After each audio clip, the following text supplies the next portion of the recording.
não ficarmos órfãos, porque ele conseguiu de facto perpetuar-se em tudo aquilo que nos deixou e que nos continua felizmente a dar muito trabalho. Não me deixam falar mais, muito obrigada.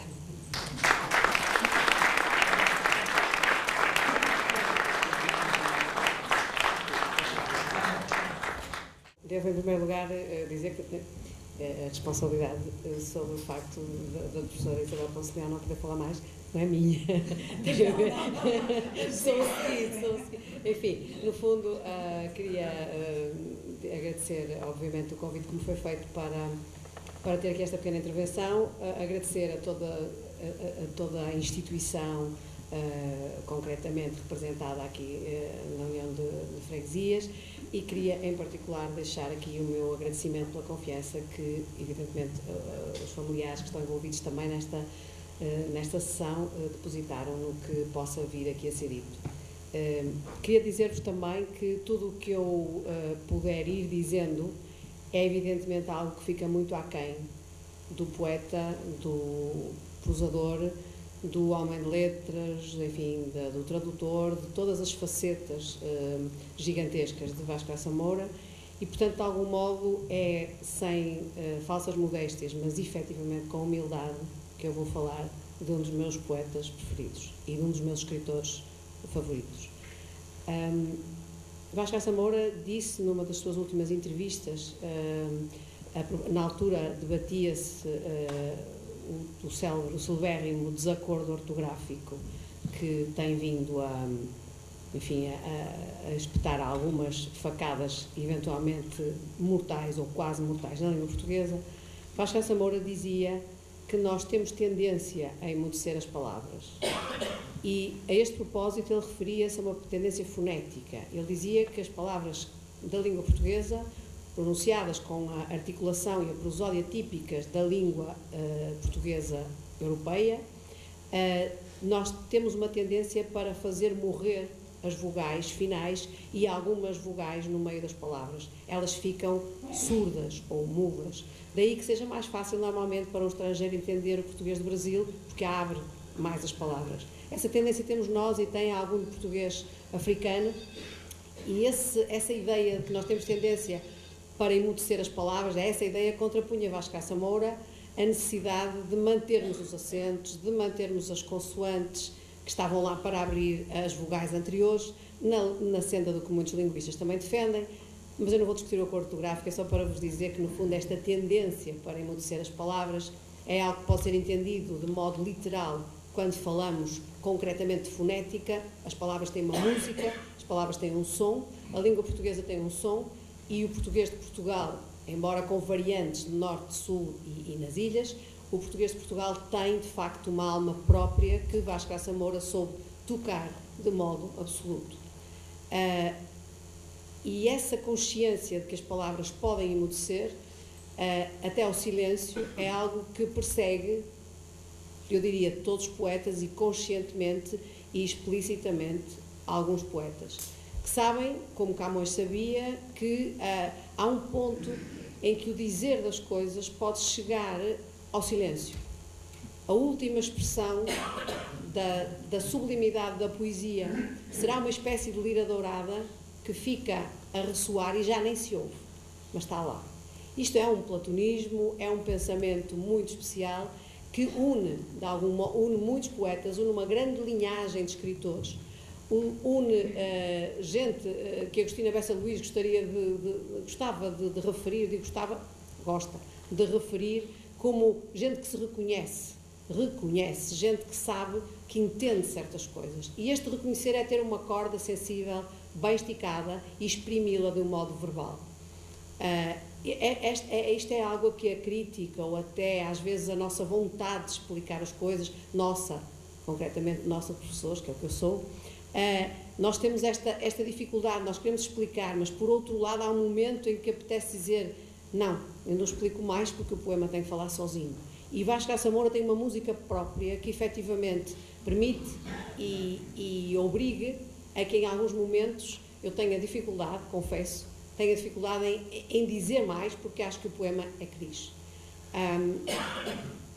O meu tema é justamente, enfim, de acordo com esta divisão que nós combinamos, eu vou focar mais o aspecto da relação de Vasco Graça Moura com Camões. Claro que isto é Vasco Graça Moura todo, porque do meu ponto de vista a presença permanente, chamemos-lhe angústia ou ansiedade mais, da influência, a presença de Camões em tudo que Vasco Graça Moura produziu é constante. Há como que uma linhagem, uma ligação, que faz, por exemplo, com que um dos últimos textos, o último texto publicado por Vasco Graça Moura é precisamente sobre os retratos de Camões. É um texto que decorre de um trabalho de uma vida sobre uma série, nomeadamente, de retratos e questões ligadas também à pintura, que Vasco Graça Moura estudou muito bem. Mas há um texto muito importante, que é um textinho, uma adaptação, vamos dizer, uma recriação, vamos dizer, uma tradução, uma reinvenção dos Lusíadas. Vasco Graça Moura faz uma coisa de um atrevimento enorme e eu vou só ler um bocadinho para que se perceba. A propósito dos Lusíadas reescritos por Vasco Graça Moura desta maneira. Para o fazer, Camões usou a oitava, que é feita de 8 versos a rimar. Até ao 6º, as rimas alternava. Nos 2 finais, a rima vai a par. Com oitavas assim, organizava esta história que tinha de contar, em cantos que são 10, e a nós, ao lê-los, espanta como pôde ele escrevê-los. Parece hoje uma banda desenhada, e afinal a gente não estranha que o super-homem voe e nos agrada, o Senhor dos Anéis, o Homem-Aranha, e tantos divertindo a criançada, com repentina e mágica façanha, usando seus poderes sensacionais, Batman, Harry Potter, muitos mais. Isto é Vasco Graça Moura a reescrever os Lusíadas. Escândalo, mas é assim mesmo.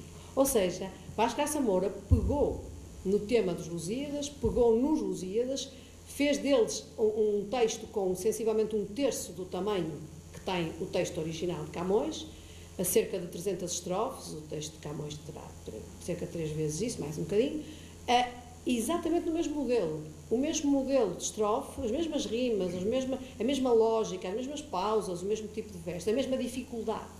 E fez uma coisa, fez o mesmo que Camões fez a Homero, ou seja, introduziu uma realidade presente com uma estética passada. Camões fez o mesmo ao escrever os Lusíadas. Homero não tinha Adamastores, Camões foi buscá-lo. Camões não tinha Harry Potter, Vasco Graça Moura foi buscar. Há aqui, portanto, um atrevimento no modo de pensar, no modo de exprimir e de regressar a Camões. Este texto, afinal, dizia-me o meu querido professor Oscar Lopes, com quem, a admiração que tenho por este homem partilhava claramente com Vasco Graça Moura, o meu querido professor Oscar Lopes dizia que quando nós conseguíamos explicar a uma criança qualquer coisa, era exatamente nesse momento que nós a dominávamos e era assim que se devia ser ensinado. Quando alguma coisa se torna fácil, se torna normal, e é neste momento que nós a compreendemos. Vasco Graça Moura fez do texto de Camões um texto maravilhoso para crianças e adolescentes e para adultos.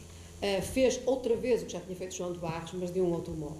E falo deste tema para dizer que, de facto, Vasco Graça Moura fecha a sua obra com Camões. Não abriu com Camões exatamente, mas Camões esteve sempre ali. Há um momento importantíssimo do seu ensaísmo, aliás, um momento premiado, que é o momento em que ele publica, um livro magnífico, chamado Camões e a Divina Proporção, que é um estudo absolutamente de referência para quem queira conhecer os Lusíadas e perceber que os Lusíadas têm a Divina Proporção, tal como o Partenon, tal como as pirâmides do Egito, tal como o Homem de Vitrúvio, aquele que o Da Vinci desenhou. Os Lusíadas têm exatamente a mesma proporção. E isto é um trabalho hercúleo, na cena também do que fez Jorge de Sena, de contagem, de reorganização, de estudo do texto. É, efetivamente, como dizia a doutora Isabel Ponce também muito bem, é um trabalho imenso e é uma genialidade imensa a produzir o seu destino. Vasco Graça Moura tem nesta ligação, nesta presença, não é bem uma ligação, isto Camões está como que sempre, mesmo quando não é dito que está. E está porque Vasco Graça Moura trabalha a língua portuguesa com o mesmo labor e com a mesma consciência com que Camões o faz. Camões, a certa altura dos Lusíadas, diz, é conhecido, não é? Logo na estrofe 5 do canto primeiro, portanto, no momento em que está a fazer a invocação às Tágides para o ajudarem a escrever um poema tão difícil, Camões diz assim: dai-me uma fúria grande e sonorosa, e não de agresta vena ou frauta ruda, mas de tuba canora e belicosa que o peito acende e a cor ao gesto muda. Camões pede uma fúria para cantar os feitos dos portugueses. Camões pede uma tuba e pede, afastem-me agora as flautas, eu preciso de um som mais forte, eu preciso de um som violento, um som que faça troar esta alma. Vasco Graça Moura escreve assim: uma vez perguntei como meter o mundo num poema. Nem aprendi, nem soube, se alguém tinha resposta em muitos anos. Hoje entendo melhor as minhas dúvidas. Só no tempo de Homero é que o mundo cabia em alguns versos. Depois deixou de haver a mesma coincidência fulgurante que fazia o real entrar pelas palavras dentro, numa cadência inaugural do som e do sentido, a martelar a chapa dúctil da memória na bigorna sonora de ásperos timbres. Então, isto soa a metal, soa a industrial, no caso de Fernando Pessoa, soava enfim, a militar, a algo que acompanharia uma batalha no tempo de Camões. Este modo, digo eu, enfim, esta presença da língua líquida, esta presença da sonoridade própria do português, da língua portuguesa, naquilo que ela tem de absolutamente gigantesco, na capacidade de produzir nuances e tonalidades que, efetivamente, muitas outras línguas não têm. Eu não tenho a pretensão de conhecer muitas, mas sabemos, não é, das que eu conheço e outras que, enfim, estudos e de todo o trabalho, até de tradução, nós sabemos que a língua portuguesa consegue dizer, imaginemos o espectro do arco-íris, a língua portuguesa consegue dizer quase todas as cores. E há línguas que dizem metade das cores, muito menos, não tem como. A língua portuguesa tem uma ductilidade e uma capacidade de expressão enorme para falar de abstratos, de concretos, de sentimentos, de meias coisas, de meios tons, de coisas que só nós sabemos como é que soam, e o exemplo maior será sempre essa espécie de melancolia a que chamamos saudade. Então, este tipo de trabalho, eu acho que está sempre presente, e parece-me que Vasco Graça Moura, camonista, é Vasco Graça Moura sempre, não é só quando ele escreve sobre Camões, ou quando utiliza um verso de Camões. Dizia Vasco Graça Moura que quando traduziu Petrarca, por exemplo, Dante, aliás, e Petrarca também, estava sempre com os versos de Camões a boiar-lhe na cabeça. Era sempre Camões que ele ouvia. E isto era um modo também de estar presente. Bom, esta ansiedade da influência, ansiedade, angústia, chamam alguns, eu não gosto muito da expressão angústia, mas é uma tradução do inglês, faz com que, por um lado, nós tenhamos aquela figura gigante e, por outro lado, tenhamos que ser diferentes dessa figura gigante, senão também não existimos, não é? A relação de Vasco Graça Moura com Fernando Pessoa vem também nessa linha, que é bastante curiosa. Vasco Graça Moura não gostava, especialmente de Fernando Pessoa. Vasco Graça Moura, aliás, não gostava mesmo nada de Bernardo Soares, portanto, o heterónimo filosófico de Fernando Pessoa. Ele achava que aquilo era uma espécie de embuste. Já se sabia o que aquilo ia dizer, que reduzia tudo a nada, ao absurdo, uma coisa e outra coisa eram a mesma coisa. O Vasco Graça Moura não gostava mesmo de Bernardo Soares, de Pessoa dizia que não era da sua predileção, embora, curiosamente, Pessoa fez o mesmo com Camões. Pessoa dizia que não gostava de Camões, que Camões também, de resto, só tinha um texto mais ou menos, que era o texto dos Lusíadas, e o resto era tudo copiado dos italianos e não tinha originalidade nenhuma. Portanto, Pessoa fez o mesmo a Luís Vaz de Camões. Ou seja, fez o mesmo neste sentido, descolou, demarcou-se, criou uma voz própria que, de algum modo paródico, irónico, e até temos que perceber esta questão geracional, precisou de se demarcar e, de algum modo, até de épater le bourgeois. Mas a verdade é que Vasco Graça Moura, trabalhando sempre com este modelo e com este modo de sentir, este modo verbal de estar no mundo, como ele dizia, andou sempre em conflito com a própria escrita, e esse também é um elemento muito interessante para mim, e penso que para quem ler a obra de um modo mais global, nós sentimos na prosa de Vasco Graça Moura, que eu trabalhei um pouco e de que gosto muito, estarei não tão acompanhada quanto isso neste meu gosto, porque é também do senso comum dizer-se que Vasco Graça Moura, gigantesco tradutor, enorme poeta, prosador, mais ou menos, de ficção narrativa. Eu gosto muito de Vasco Graça Moura nos romances, nos seus textos narrativos, gosto muito, e o facto de eu gostar não quer dizer nada. O que quer dizer é que é possível olhar para eles e perceber ali, talvez, nomeadamente no Naufrágio de Sepúlveda, mas em todos, até naqueles pouco amados, como A Morte de Ninguém, é sempre um trabalho de construção e de revelação das dificuldades da sua própria escrita. Escreve-se na borda d'água, no limite, dizendo que quase já não se pode escrever, já quase não se pode construir aquele texto. No caso do Naufrágio de Sepúlveda isso é muito evidente. Há outros textos em que isso também aparece, mas há sempre esta questão que é transversal em toda a obra, um homem que diz sempre, um poeta que diz sempre: busco uma medida humana da representação, mesmo que ela flutue numa realidade palpável, em que também posso reconhecer as dimensões efêmeras do que sou, contraditórias, obscuramente pressentidas, quantas vezes informuladas ou desfiguradas nas sinopses da alma. Escrevo poemas quando uma certa disponibilidade, uma certa informação e uma certa tensão agudizam a minha percepção do mundo e me permitem operar, por via da palavra poética, uma manipulação dele. Neste sentido, de recriação artística, é óbvio que podemos dizer, no sentido em que há esta declaração de que a escrita resulta de uma medida humana da representação, é evidente que o texto de Vasco Graça Moura é autobiográfico.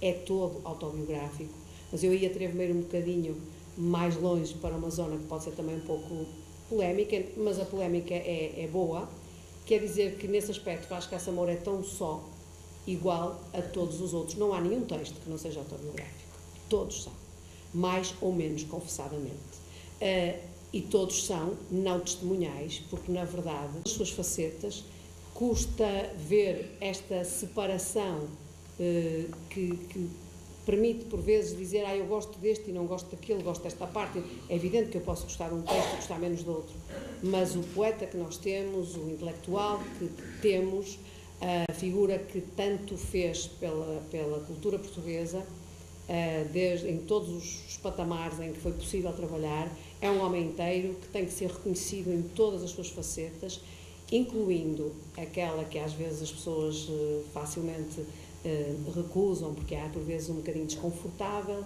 toda a sua opinião política, toda a sua intervenção política, social, cultural. É um homem uno, é um homem que nesse aspecto tem que ser reconhecido como um homem do Renascimento. É um príncipe.